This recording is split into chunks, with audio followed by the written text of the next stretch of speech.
Halo, Assalamualaikum warahmatullahi wabarakatuh. Nama saya Swastri, kelas 26 Manajemen.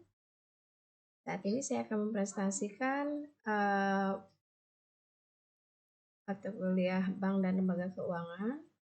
Topiknya adalah tugas Bank Indonesia dan Otoritas Jasa Keuangan. Yang pertama, tugas-tugas Bank Indonesia. Berdasarkan Undang-Undang Nomor 13 Garing 1968, Garing Tugas Bank Indonesia adalah sebagai berikut. 1. Tugas pokok membantu pemerintah dalam A. Mengatur, menjaga dan memelihara kestabilan nilai rupiah. B-nya mendorong kelancaran produksi dan pembangunan serta memperluas kesempatan kerja guna meningkatkan taraf hidup rakyat. Tugas yang kedua adalah tugas di bidang pengedaran uang. Bank Indonesia punya hak tunggal untuk mengeluarkan uang kertas dan uang logam yang merupakan alat pembayaran yang sah di Indonesia. Yang ketiga adalah tugas di bidang perbankan dan perkreditan, meliputi memajukan perkembangan yang sehat dari urusan kredit dan urusan perbankan. Kemudian mengadakan pengawasan terhadap urusan kredit dan membina perbankan dengan jelas, memperluas, memperlancar, dan mengatur lalu lintas pembayaran viral dan menyelenggarakan wiring antara bank, menetapkan ketentuan-ketentuan umum tentang solvabilitas dan likuiditas bank, memberikan bimbingan kepada bank-bank guna penata laksanaan likuiditas bank. Kemudian meminta laporan yang dianggap perlu dan mengadakan pemeriksaan terhadap segala aktivitas bank-bank dalam mengawasi pelaksanaan ketentuan yang telah dikeluarkan di bidang perbankan dan perkreditan. Dan itu juga meliputi melaksanakan tugas pokok Bank Indonesia dalam menyusun rencana kredit untuk suatu jangka waktu tertentu, diajukan kepada pemerintah melalui Dewan Moneter, menetapkan tingkat dan struktur bunga, menetapkan pembatasan kualitatif atas pemberian kredit oleh perbankan.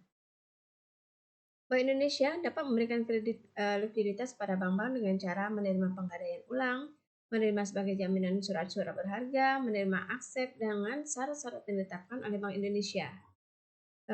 Juga Bank Indonesia dapat pula memberikan kredit likuiditas kepada bank-bank untuk mengatasi kesulitan dalam keadaan darurat. Dan Bank Indonesia dapat mengadakan tentuan yang bertalian dengan pengeluaran dana-dana oleh lembaga keuangan kecuali badan asuransi. Yang keempat, tugasnya adalah tugas di bidang hubungan keuangan dengan pemerintah yang meliputi A. Bertindak sebagai pemegang kas pemerintah, dan yang B. Menyelenggarakan pemindahan uang untuk pemerintah di antara kantor-kantornya di seluruh wilayah Republik Indonesia. Yang C. Membantu pemerintah dalam penempatan surat-surat hutang negara, penatausahaan, serta pembayaran kupon dan pelunasannya. Semua tugas tersebut di atas dilaksanakan oleh Bank BI tanpa memungut biaya dari pemerintah. Yang D. Memberikan kepada pemerintah kredit dalam rekening koran untuk memperkuat kas negara menurut keperluan sebagaimana ditetapkan dalam anggaran pendapatan dan belanja negara. Dan E. Membantu penempatan surat hutang negara untuk biaya anggaran pendapatan dan belanja negara yang pengeluarannya diatur dengan undang-undang dan dapat membeli sendiri surat-surat hutang negara tersebut. Yang kelima, tugasnya adalah tugas di bidang pengeluaran dana. Bank Indonesia mendorong pengarahan dana. Dan yang keenam, tugas di bidang hubungan internasional. Dalam rangka pelaksanaan tugasnya, BI menyusun rencana devisa yang mencerminkan pemeliharaan ekonomi nasional dan memperlancar usaha pembangunan dan memperhatikan posisi likuiditas solvabilitas internasional untuk diajukan kepada pemerintah melalui Dewan Moneter. Yang ketujuh, tugas Bank Indonesia sebagai bank sentral. Nah, di sini BI itu merupakan dapat memindahkan uang baik dengan memberikan secara telegram maupun dengan surat atau dengan jalan memberikan mesej tunjuk di antara kantornya. Penarikan atas saldo kredit yang ada pada koresponden, menerima dan membayar kembali uang dalam rekening koran, pemindahan uang, menerima pembayaran surat berharga, dan melakukan perhitungan dengan pihak ketiga. Dan yang kedelapan, larangan bagi Bank Indonesia itu yaitu tidak diperkenankan melakukan penyertaan modal dalam perusahaan-perusahaan dan lembaga-lembaga keuangan. Itu pun hanya dapat dilakukan dari cadangan. Di sini yang tugas kedua yang lebih kurang sama dengan tugas BI yaitu tugas Otoritas Jasa Keuangan atau OJK. Pasal 1 Angka 1 Undang-Undang Nomor 21 Tahun 2011 tentang Otoritas Jasa Keuangan Undang-Undang OJK menyatakan Otoritas Jasa Keuangan adalah lembaga yang independen dan bebas campur tangan pihak lain yang mempunyai fungsi, tugas, dan wewenang pengaturan, pengawasan, pemeriksaan, dan penyidikan.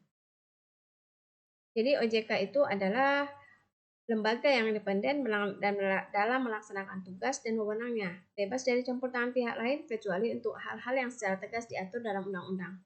Sementara wewenang dari otoritas jasa keuangan ini adalah pengaturan dan pengawasan mengenai kelembagaan bank yang meliputi 1. Perizinan untuk pendirian bank, pembukaan kantor bank, rencana kerja, kepemilikan, kepengurusan, dan sumber daya manusia, merger, konsolidasi, dan akuisisi bank, serta pencabutan izin usaha bank. Yang kedua yaitu kegiatan usaha bank antara lain sumber dana, penyediaan dana, produk hibridasi, dan aktivitas di bidang jasa. Wewenang dari OJK sendiri yang kedua yaitu pengaturan dan pengawasan mengenai kesehatan bank. Dan yang ketiga, pengaturan dan pengawasan mengenai aspek kehati-hatian bank.